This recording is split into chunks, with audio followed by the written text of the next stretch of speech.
So I ordered this synchronous motor off of Amazon. It came with a switch that's on the cord and this nifty little terminal connector here.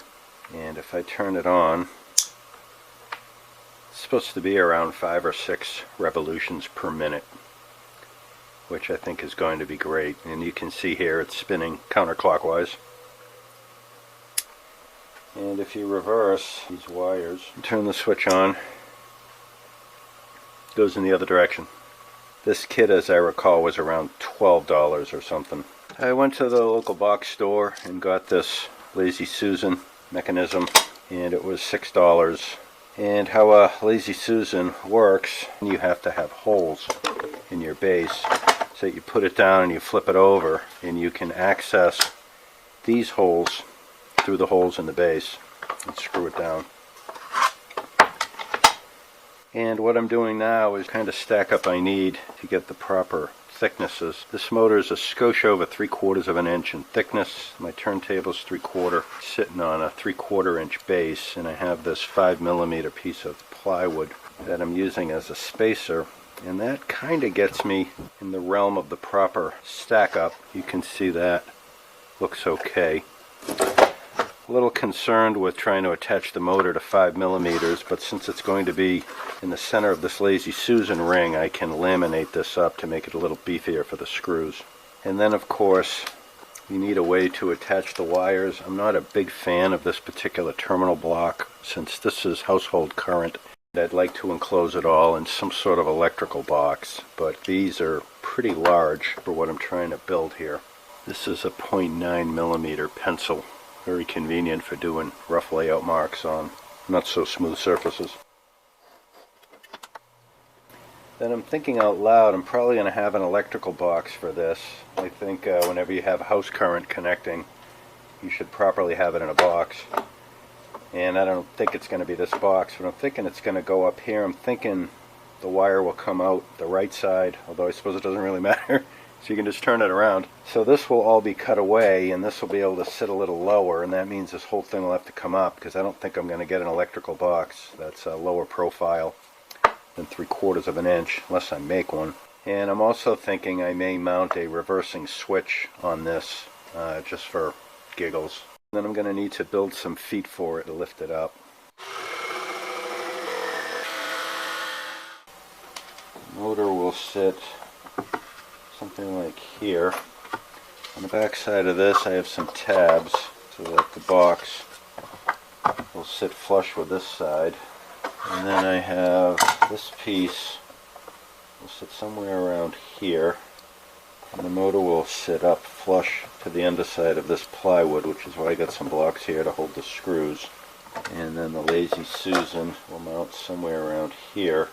And after it's all glued up, I'll have to drill a hole here and here through the whole thing, mount the Lazy Susan to this side, and then through the holes I'll be able to attach the Susan to the disc.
Covered most of the exposed wire with this little channel in the plywood. I tied knots in the wires to act as strain relief, and I just used a plastic terminal block that came with it, and it's all just put into the electrical box. The turntable is just held on with a friction fit between the hole, and there's a slot in there that takes the nail, provides a little more torque for the drive action. Well, it's finished, and I have to say my feelings on it are mixed.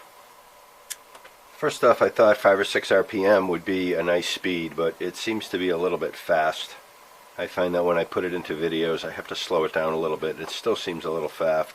Going forward, I might go out and try to find a slower motor, or perhaps reduce this down by a factor of 3 or so. I think 1 or 2 RPM would be more in tune with what I was thinking of. I don't have the turntable screwed down to the top of the Lazy Susan. I found that when I did that it would bind, and I can only assume that the very center of the motor does not perfectly align with the very center of the Lazy Susan. For me and my capabilities, it would be very hard to get those perfectly aligned just by the nature of their shape. I was hoping going forward that this turntable would fill the whole field of my camera, but it's not quite really big enough to do that. I may construct a larger disc to put on top of this one to be a little bit bigger. And that's all I have for now. This isn't a heavy-duty video, but I thought I'd share some of the things. I'm hoping that this turntable will make my presentations a little bit more interesting. If you like what you see or have any comments, please like, subscribe, let me know what you think. Any comments, I love to read them. And as I say every time, look forward to catching up with you all on the next one.